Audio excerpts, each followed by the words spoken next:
My fiancée slept with 3 strangers at her bachelorette party, so I vanished silently, and what unfolded next shattered her perfect life beyond repair.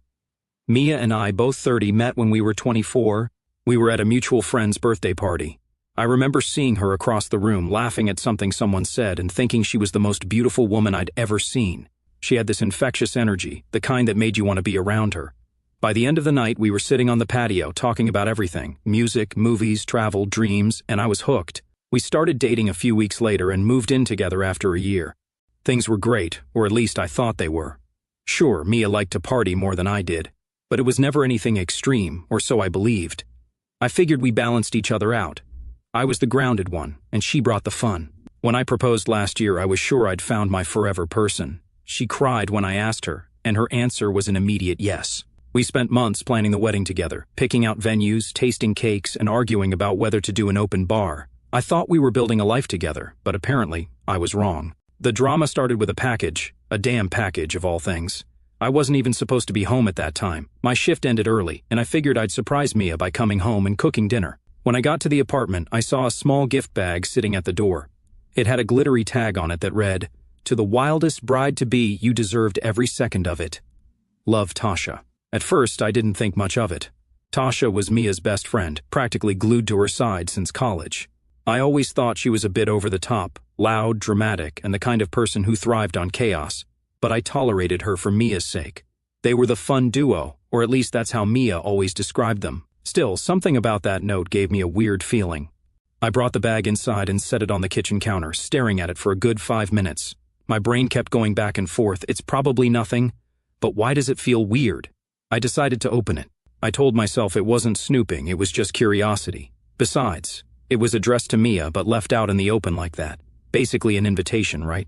Inside, there were the typical bachelorette party things: a cheap plastic tiara, a bride's last ride sash, and some glittery confetti that spilled everywhere. But then, at the bottom of the bag, there was a pair of men's boxers, used, not freshly laundered. My stomach turned, but I tried to rationalize it. Maybe it's a gag gift, some kind of stupid joke. Then I saw the flash drive. I don't even know what possessed me to check what was on it. I guess I was already uneasy from the boxers, and something about the way the bag screamed Wild Night wasn't sitting right with me. I plugged it into my laptop and opened the only file on it. The video started off innocently enough. Mia and her friends were sitting in a booth at some club, laughing and cheering. The camera wobbled as it zoomed in on Mia, wearing the tiara and sash. She looked gorgeous, as always, but there was something off about her energy. She wasn't just celebrating, she was on another level, like she didn't have a care in the world. The next clip was where things started to go downhill. Mia was on a stage at what was clearly a strip club, grinding on a male stripper while her friends whooped and hollered. At first, I thought, okay, it's a bachelorette party. Not great, but not the end of the world.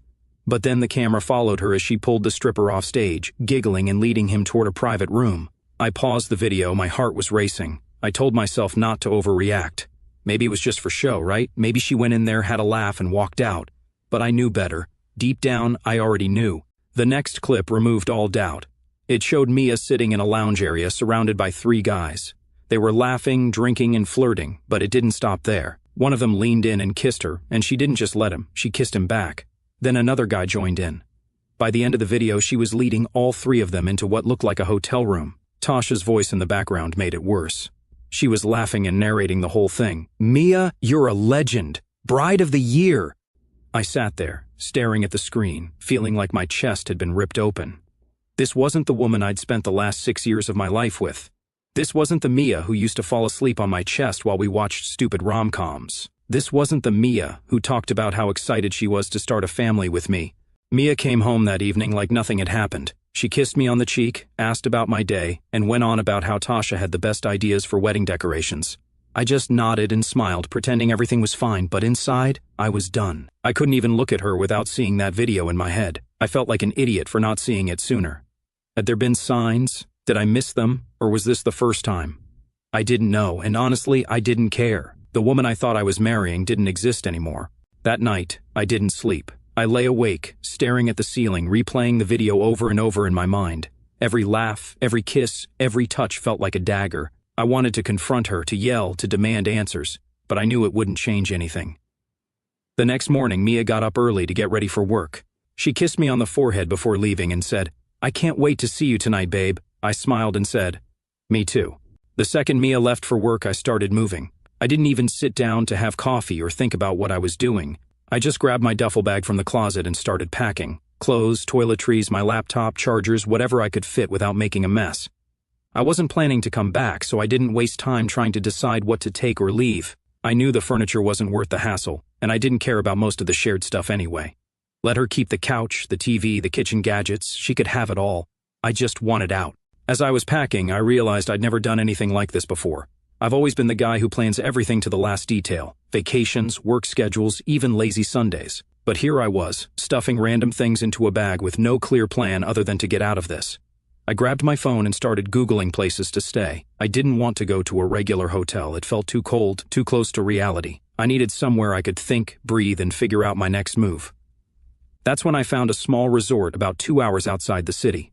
It wasn't fancy, but it looked quiet, and they had last-minute availability. Perfect. I called and booked a room for a week, paid up front, and didn't even care about the price. It felt like a small price to pay for some peace of mind. Before I left, I grabbed a folder from my desk where I kept all the wedding contracts.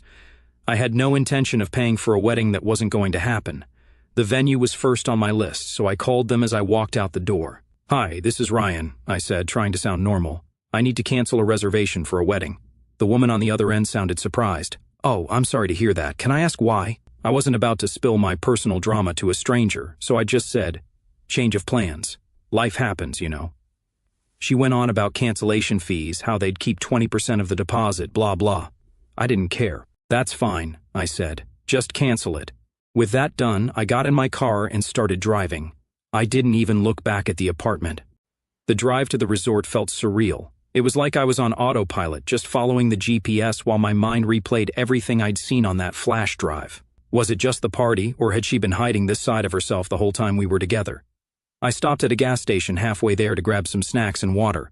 While I was paying, my phone started buzzing in my pocket. I didn't even have to look to know it was Mia. I ignored it, but the buzzing didn't stop. Text after text, call after call. She must have gotten home and realized I was gone. I couldn't bring myself to read the messages yet. I wasn't ready for the excuses, the fake tears, or the "it wasn't what it looked like" speech. I just turned my phone on silent and kept driving. The place was small but perfect. A king-sized bed, a little kitchenette, a fireplace, and a deck overlooking the lake. It felt like a world away from everything I'd left behind. I dumped my bags in the corner, sat on the edge of the bed, and finally let out a long, shaky breath. For the first time all day, I felt the weight of what had just happened. This wasn't just a fight or a breakup. I'd left behind my fiancée, my home, and the life I thought I was building. I spent the rest of the day unpacking, but it felt weird to see my stuff in this unfamiliar space. I kept expecting Mia to call out from the other room or ask me what I wanted for dinner. Every little sound made me jump, like she was going to walk in at any moment. When I finally sat down to eat a sandwich I'd made from the snacks I brought, I checked my phone. There were over 20 missed calls from Mia, plus a flood of texts. They started out casual. "Hey babe, where are you? Did you go somewhere without telling me? Let me know when you're coming back." Then they got panicked. "Ryan, this isn't funny. Where are you? Are you okay? Why's your stuff gone? What's going on?" And finally, desperate, "Please call me. I don't understand what's happening. Please." I didn't respond. Instead, I called my parents. My parents are the kind of people who don't pry unless they absolutely have to. When I told them I'd left Mia and the wedding was off, my mom just said, "Okay, sweetie, do you want to tell us what happened?" I kept it vague. "She wasn't who I thought she was," I said. My dad chimed in, "Good for you, son. Better to find out now than later." They didn't press me for details, which I appreciated. I told them I was staying at a resort for a bit to clear my head, and they said they'd support me no matter what. That first night at the cabin was strange. I kept expecting Mia to barge in, demand answers, or somehow convince me to come back. I thought about how much time and effort I'd put into our relationship, planning dates, saving for the wedding, compromising on things like her obsession with Tasha. And for what? For her to throw it all away in one night of partying. By the time I went to bed, I'd made up my mind I wasn't going back. Not for her tears, her apologies, or her promises. This was the end, and I was okay with that. One thing kept bothering me, Tasha. She wasn't just some innocent bystander in all this. If anything, she was the ringleader. That video wasn't just a candid recording of the night. It felt like a trophy, something she was proud to show off. And that damn note on the package, "You deserved every second of it." It was practically a confession. Tasha always rubbed me the wrong way. When Mia and I started dating, Tasha was one of the first people I met in her circle. She was loud, constantly making sarcastic jokes, and always had to be the center of attention. Mia thought she was hilarious and fun, but I thought she was obnoxious. Over the years, I learned to tolerate her because she and Mia were so close, but I never trusted her. Looking back, there were red flags. Tasha would constantly push Mia to go out, even when we had plans. There were times when Mia came home drunk at 2 in the morning, with Tasha giggling in the background, shouting, "Sorry for stealing your girl, Ryan." I used to laugh it off, but now it didn't feel so funny. At the resort, I decided to confront her. Not Mia, not yet. I wanted answers from the person who encouraged this whole mess. I didn't want to call Tasha directly, so I used a burner number app to text her something vague but baiting. "Hey, it's Ryan. We need to talk about Mia. Meet me at the coffee shop on 7th tomorrow at noon." She responded within 5 minutes. "WTF, are you okay? Is Mia okay? What's this about?" I didn't reply. The next day, I drove back to the city, parked a few blocks from the coffee shop, and waited. Sure enough, Tasha walked in right on time, looking as smug as ever. She was wearing her usual over-the-top outfit, a bright pink blazer, heels that looked impossible to walk in, and sunglasses indoors. Classic Tasha. I walked in a few minutes later and sat down across from her. She looked surprised to see me, but then smiled. "Ryan, you scared me with that text. What's going on?" I didn't waste any time. "Cut the crap, Tasha. I know about the bachelorette party." Her smile froze. What do you mean?" I leaned forward, keeping my voice low. "I mean the flash drive, the videos, the package you left on the doorstep. I know everything." She stared at me for a moment, then laughed nervously. "Oh, come on, Ryan. It's just bachelorette party stuff. You're not seriously upset about that, are you?" "Upset?" I said, leaning back in my chair. "That's an understatement. What kind of best friend encourages someone to cheat on their fiancé and then sends them a highlight reel?" Her face turned red. "It wasn't like that," she said quickly. "It was just a fun night. No harm, no foul." I pulled my phone out of my pocket and opened the screenshots I'd saved. I slid it across the table, showing her the messages she'd sent Mia. "Bride of the year. You owned that stage, girl. Don't feel guilty. It's your last chance to be free." Her eyes widened, and she tried to push the phone back toward me. "Ryan, you're taking this way too seriously. It's just tradition, you know? Every bride deserves one wild night." "Tradition?" I said, my voice rising slightly. "Is that what you call it? Because to me, it looks like you were egging her on the whole time." Tasha sighed and leaned back in her chair, crossing her arms. "Look, I didn't force her to do anything, okay?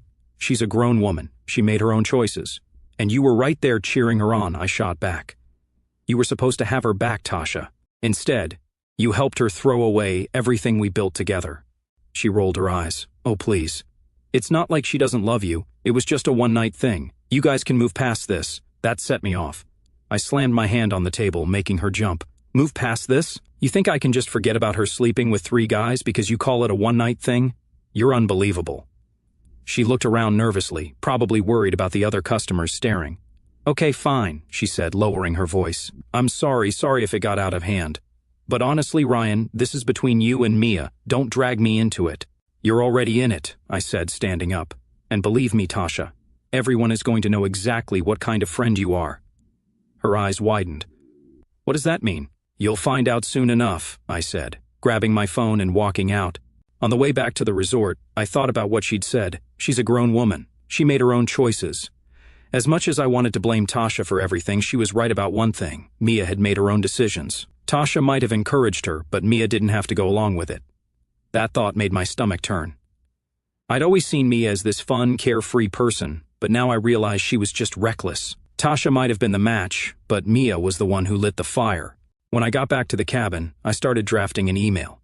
I wasn't ready to confront Mia yet, but I wanted to make sure Tasha couldn't spin the story in her favor. I attached the screenshots and videos to the email and sent it to a few of our mutual friends, just the ones I trusted to keep it quiet until I was ready to tell the full story. I didn't hear from Tasha after that meeting, but I wasn't surprised. She probably realized there was nothing she could say to make things right, and honestly, I didn't care. She wasn't my problem anymore. My next move was clear to me at the time: reach out to Mia's parents and expose everything. To get things clear, Mia's family always had this old-school conservative vibe that made me feel like I was constantly being judged. When we moved in together 3 years ago, her mom, Janet, acted like we were running some kind of underground scandal. She didn't outright say it, but the constant comments like, "You know it's not proper to live together before marriage," and the way she always looked disappointed when I mentioned our apartment made her feelings pretty clear. Her dad, Henry, was quieter about it but still disapproving. He'd grunt whenever the topic came up and say something like, "Back in my day, we did things differently." It wasn't until Mia and I got engaged that they even started warming up to me. Once there was a ring on her finger, suddenly Janet was planning bridal showers, and Henry was offering to help us with a down payment for a house. It was like I'd passed some invisible test, and now I was finally worthy. But after everything that happened, I couldn't keep the truth to myself. Mia had betrayed me, and now it was her turn to face the music, especially with her parents, who had been so smug about how perfect and proper she was. They had always supported her emotionally and financially, as they were quite wealthy. Mia's texts and calls hadn't stopped since my conversation with Tasha. "Ryan, please answer me. I know you're upset, but we need to talk. I love you. Please don't give up on us." Every message made me angry. She didn't get to play the victim. She made her choices. I hadn't responded to a single text or call, and I didn't plan to. But then Janet texted me, "Ryan, what's going on? Mia is a wreck. Please call me. We're worried." I stared at the message for a while before deciding I needed to do this in person. If anyone was going to deal with Mia, it wasn't going to be me. Let her parents handle it. They always acted like they knew better anyway. The next day, I drove back into the city and headed straight to Janet and Henry's house. I didn't tell Mia I was going, even though I knew she'd probably lose it once she found out. When Janet opened the door, her face lit up with a mix of relief and concern. "Oh, Ryan, thank God you're here. What's going on? Mia is so worried about you since yesterday." Henry was sitting in his usual chair in the living room, flipping through a newspaper. He looked up when he heard my voice. "Ryan," he said, nodding. "Glad you're here. Maybe you can tell us what's going on." I stepped inside and sat down on their pristine couch. "I came to tell you the truth," I said, keeping my voice steady. "You're going to want to sit down for this." Janet looked confused but sat across from me, clutching her hands together. Henry leaned forward in his chair, his brows furrowed. I pulled out my phone and opened the folder of evidence. "Mia's been lying to you," I said, "and to me. The wedding is off because of what she did at her bachelorette party." Janet gasped. "What are you talking about? What could she have possibly done that's so bad?" I handed her my phone. "Watch this." She hesitated, looking between me and the screen. Then she hit play. Her expression shifted from confusion to horror as the video played. "Oh my God," she whispered, her voice shaking. "This can't be real. Tell me this isn't real." Henry stood up, his face red with anger. "What's going on? Let me see that." Janet handed him the phone, tears streaming down her face. As Henry watched, his jaw clenched, and his hands gripped the edges of the phone so tightly I thought he might crush it. "This is what she did," I said, my voice calm but firm. "She didn't just betray me, she made a spectacle out of it, and her friends encouraged her the whole way." Janet buried her face in her hands, sobbing. "I can't believe this. I can't believe she would do this." Henry paced the room, his fists clenched. "That girl, that damn girl," he muttered. "We raised her better than this. What the hell was she thinking?" "She wasn't thinking," I said, "and now she's trying to get me to forgive her, but I'm done. I thought you both should know the truth because I'm not going to clean up her mess." Janet looked up at me, her eyes red. "Ryan, please, can't you just talk to her? Maybe it was a mistake. Maybe she was pressured." "She wasn't pressured," I said, cutting her off. "She made her choices, and I'm not going to spend the rest of my life wondering if she'll make them again." Henry stopped pacing and pointed at Janet. "This is what happens when she listens to that damn Tasha instead of us. I told you Tasha was trouble. I told you." Janet nodded, wiping her tears. "We should have said something. We should have stopped her from moving in with you. Maybe this wouldn't have happened." I almost laughed at the irony. "You think me moving in with her was the problem?" I asked. "You've been so obsessed with what's proper that you never saw the real issue. Mia's reckless. She's been reckless for a long time, and now she's paying for it." Henry sat back down, shaking his head. "Unbelievable. Absolutely unbelievable." I stood up. "Look, I'm sorry to drop this on you, but it's your problem now. She'll probably come to you for help, and you can decide how to handle it. I've already made my decision." Janet grabbed my arm as I walked toward the door. "Ryan, please, don't tell anyone else about this. Think of the embarrassment for our family." I pulled my arm away gently. "That's not my concern anymore, Janet. You'll have to deal with that yourselves." As I drove back to the resort, I felt a strange sense of closure. For years, Mia's parents had looked down on me, treating me like I wasn't good enough for their daughter. Now they knew the truth. Their perfect daughter had ruined everything on her own. Later that evening, I got another voicemail from Janet. "Ryan, it's Janet. I don't even know what to say. Henry and I are devastated." We confronted Mia, and she's completely fallen apart. She said she doesn't know how to fix this, but honestly, neither do we. "I just want you to know that we're so sorry. If you ever want to talk, we're here." I deleted the message. Mia could deal with her parents now. I was done. Let her explain herself to them. Let them pick up the pieces. I wasn't her safety net anymore. It didn't take long for the truth to spread. After dropping the truth bomb on Mia's parents, I decided to widen the circle. I wasn't being vindictive, okay, maybe a little, but people needed to know what Mia and her crew were really about. If I didn't say anything, they'd sweep it under the rug like it never happened. That wasn't going to fly. The first person I reached out to was Rachel, one of Mia's closest friends. She wasn't at the same level of chaos as Tasha, but she was there that night. She played along, cheered Mia on, and probably thought it was all harmless fun. I wasn't giving her a free pass. I sent her a short text. "Rachel, I know what happened at the Bachelorette party. I've got the videos and messages to prove it. Don't play dumb, we need to talk." Rachel called me within minutes, her voice shaky, like she was caught off guard. "Ryan, what the hell is this? Where did you get this?" "Does it matter where I got it?" I said, keeping my tone calm. "You were there. You saw everything." She stammered for a bit before blurting out, "I didn't know it was that bad, okay? I thought it was just some dancing and flirting. I didn't know." "You didn't know she disappeared with 3 guys?" I cut in. "You didn't know she cheated on me in front of all of you?" Rachel went quiet for a moment. I thought she'd hung up, but then she sighed. "Look, Ryan, I'm sorry. I should have said something, but it's not like I could stop her. Mia talked about how boring marrying you would be, and she wanted one last fun night. Tasha was the one hyping her up, and Mia was, well, she was drunk and going along with it." I almost laughed. "Going along with it? That's your defense?" "She wasn't just going along with it, Rachel. She made those choices, sober or not, and you stood there and let her." Rachel tried to backtrack. "I didn't think it was my place. It was your place," I snapped. "You're her friend." A real friend would have stopped her. She didn't have much to say after that. By the end of the call, she apologized again and swore she'd talk to Mia. I wasn't holding my breath. The next domino to fall was Tasha. I didn't have to do much there because by now Mia's parents were in full damage control mode. Janet and Henry must have laid into Mia after I left their house because the next day Mia called me over 20 times. I didn't answer a single one. Then Tasha texted me, and her tone was anything but friendly. "Ryan, what the hell are you telling people? Mia is a mess, and now everyone's acting weird with me. You need to stop this." I couldn't help but smirk when I read that. Tasha was finally feeling the heat. I didn't even bother responding, let her squirm. But the best part came when Rachel spilled the beans to the rest of their friend group.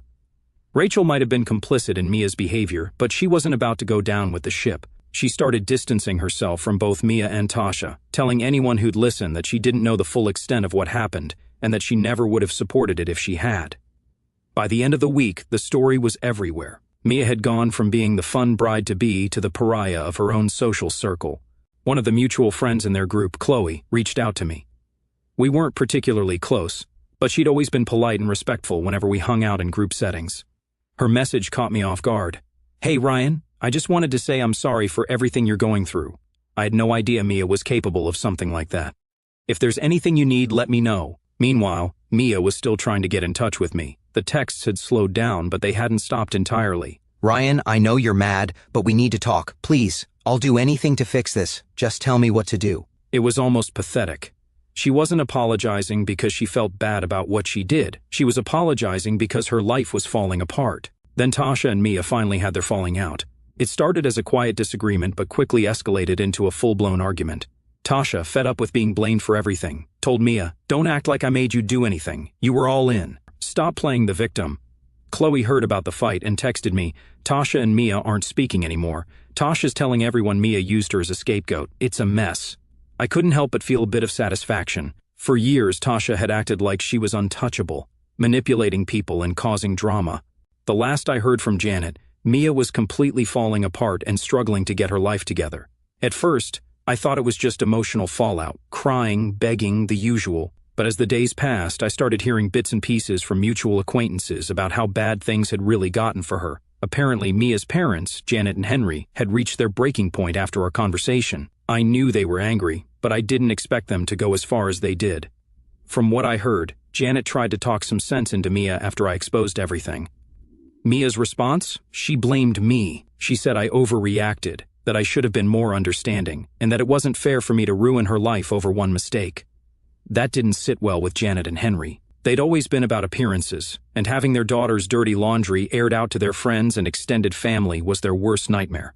When they realized Mia wasn't taking responsibility for anything, they kicked her out of the house. It wasn't just a threat either. They packed up her stuff, left it on the porch, and told her not to come back until she figured out how to take accountability for her actions. Knowing Janet, she probably threw in something like, "You're an embarrassment to this family." Mia tried to stay with Tasha, but that didn't go well either. After their blowout fight, Tasha wasn't exactly eager to let her crash on the couch. Tasha made it clear she didn't want to be involved in the mess anymore, and letting Mia stay with her would only make things worse. Chloe told me Mia had reached out to a few other friends, but most of them had already distanced themselves. Rachel ignored her calls, and the others didn't want to risk being caught in the crossfire. By the end of the week, Mia was basically couch surfing wherever she could find a temporary place to stay. The financial fallout hit her even harder. Mia had a cushy office job at a company her dad had helped her get into. Henry pulled some strings to get her in the door, and she'd been coasting ever since. But after her parents kicked her out, Henry made it clear he wasn't going to protect her anymore. From what I heard, Mia's manager wasn't thrilled with her work ethic to begin with. She'd already been warned about showing up late and slacking off on projects. Once her personal drama started leaking into the workplace, thanks to whispers from mutual acquaintances, the company decided she wasn't worth the trouble. She was let go under the guise of downsizing. I'll admit, when Chloe told me about Mia losing her job, I felt a little vindicated. Not because I wanted her to suffer, but because it was another example of her actions catching up with her. For years, she'd coasted through life, relying on other people to clean up her messes. Now she had no safety net. I heard through the grapevine that Mia tried to reach out to Janet and Henry again after losing her job. She showed up at their house, crying and begging to come back, saying she didn't have anywhere else to go. But they didn't cave. By this point, Mia was completely out of options. She didn't have a job, a place to stay, or any friends willing to help her. The texts and calls from her were getting more desperate. "Ryan, please talk to me. I have no one else. I'm sorry for everything. I lost my job, my home, everything. I know I messed up. Please give me another chance. I'll do anything to fix this. Just tell me what you want." I didn't respond to any of them. I wasn't about to let her guilt me into giving her another chance. She'd made her choices, and now she was living with the consequences. One of our mutual friends, Eric, gave me an update about a week later. Apparently, Mia had reached out to him, hoping he'd let her stay with him for a while. Eric, being the no-nonsense guy he is, shut her down immediately. "She's in a bad way, man," he told me. She was crying on the phone, saying she didn't know what to do, but I told her straight up, "This isn't my problem." Eric wasn't being heartless. He just wasn't about to let her manipulate him the way she tried to manipulate me. Eventually, Chloe told me Mia ended up renting a room in a rundown apartment on the other side of town. She used the last of her savings to pay for the first month's rent, but beyond that she was scrambling to make ends meet. She picked up a part-time gig at a coffee shop, but it wasn't enough to cover her expenses. "She's barely hanging on," Chloe said. "I don't think she's ever been this low." The part that surprised me the most was how quickly everyone turned their backs on her. For years, Mia had been the center of her friend group, the one who always planned the parties and brought people together. But now that she was the one in trouble, no one wanted to help her. Tasha washed her hands of Mia entirely, saying, "She's not my responsibility anymore." Rachel cut ties completely, saying she couldn't deal with the drama. Even Chloe, who had tried to stay neutral, eventually stopped talking to her. Mia had burned every bridge she had, and now she was stuck trying to rebuild her life from scratch. I'd be lying if I said I didn't feel a little satisfaction watching her unravel. Not because I wanted her to suffer, but because it proved a point. Actions have consequences. Mia had spent years relying on other people to bail her out, but now she was finally facing the reality of her choices. As for me, I was moving on. Every day felt like a step closer to leaving all the drama behind. Mia was on her own now, and honestly, that's exactly where she needed to be.